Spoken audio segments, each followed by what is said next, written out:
Yes, yeah. Pauwi na kami guys. Parang utak mo. Naikot na namin ang buong Sentosa guys. Kaya nga eh. Kaya pauwi na kami guys. Ang soulmate guys. Apari, papuntang Hulo. Oo, talagang napuntahan namin yung pinaka-southernmost na Singapore.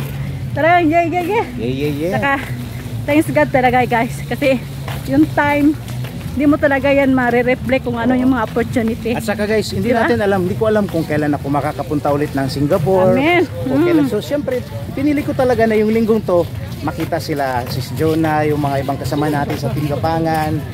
Yan. Kaya nga kasi yung opportunity, totoo. Like a stream water, di ba? Cannot touch the same water. Yun yung talagang iniisip ko talaga yung mga time na yun. So ano talaga to guys? It's a privilege and a blessing na makita Thank sila. You Lord. Yan. Thank you Lord sa kay Ayan Ventures.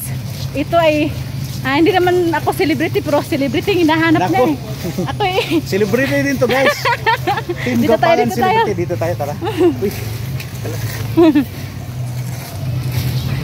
Ito yung mga celebrity lang to ang pina-selfie niya guys. Pero iwan ko bakit ako yung sineselebrity. Hindi ako celebrity. Picture mo dito.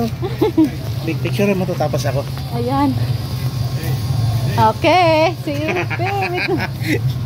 Nagtataka ako dito guys kay mga artista na yung kasama niya eh. Do not feed the monkeys. May unggoy napakalaki. Ayan, talagang abangan nyo ang aming mga vlog ng mga katutuan.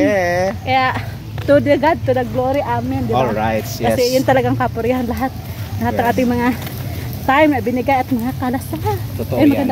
Alam nyo guys, love you all guys. Pwede tayo hindi gumising ngayon, pero gising tayo ngayon. Kaya nandito kami sa Sentosa, gising na gising. Gising na kami. Bye bye. Bye bye.